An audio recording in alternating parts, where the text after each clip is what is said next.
Perkenalkan, nama saya Octavianus Fridwanggara dari kelas 1A, mahasiswa Akademik Perawatan Dharma Wacana Mitra. Di sini saya akan menjelaskan tentang sistem pencernaan.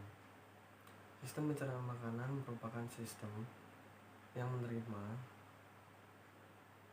makanan dari luar dan mempersiapkannya untuk diserap oleh tubuh.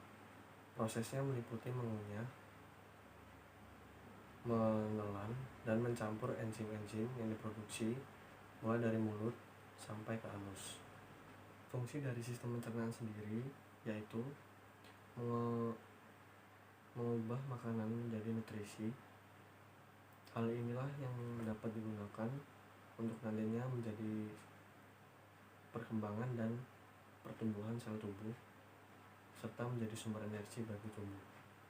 Sistem pencernaan sendiri terdapat beberapa organ yang terletak secara berurutan. Yang pertama ada mulut, yang kedua kerongkongan, yang ketiga ada lambung, yang keempat usus halus, yang kelima usus besar, dan yang terakhir anus.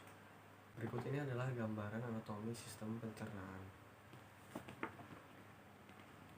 Sistem pencernaan yang pertama di sini ada mulut.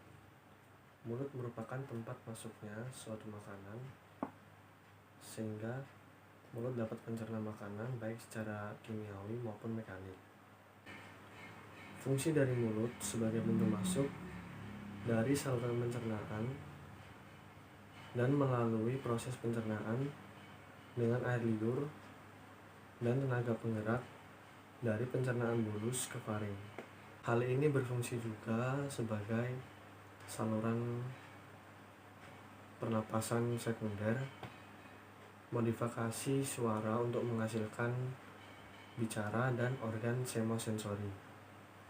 Selanjutnya di sini ada faring. Faring merupakan saluran fibromuskuler yang bentuknya seperti corong yang memperbesar di bagian atas dan menyempit di bagian bawah. Ke atas, faring berhubungan dengan rongga hidung melalui coana.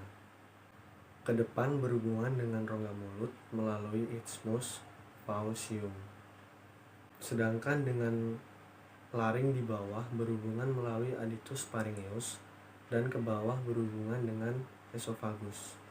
Fungsi dari faring sendiri, fungsi utamanya adalah sebagai saluran pencernaan yang membawa makanan menuju ke esofagus. Selanjutnya ada kerongkongan atau esofagus. Esofagus merupakan saluran penghubung antara rongga mulut dengan lambung. Fungsi dari esofagus sendiri sebagai jalan bagi makanan yang telah dikunyah menuju ke lambung. Selanjutnya, di sini ada lambung. Lambung merupakan kantung besar yang berada di sebelah kiri rongga perut. Lambung sebagai tempat proses berlangsungnya sebuah pencernaan. Lambung sendiri terdapat 3 bagian. Yang pertama, bagian atas yang disebut kardiak, berdekatan dengan hati berhubungan dengan kerongkongan. Yang kedua, bagian tengah atau fundus yang membulat. Yang ketiga, bagian bawah atau pilorus berhubungan langsung dengan usus 12 jari. Selanjutnya di sini ada small intestine atau disebut juga dengan usus halus. Usus halus merupakan tempat penyerapan sari makanan dan tempat terjadinya proses pencernaan yang paling panjang. Usus halus terdiri dari 3 bagian. Yang pertama ada usus 12 jari atau duodenum. Yang kedua ada usus kosong atau jejunum. Yang ketiga ada usus penyerap atau yang disebut juga dengan ileum. Selanjutnya ada large intestine atau yang disebut juga dengan usus besar.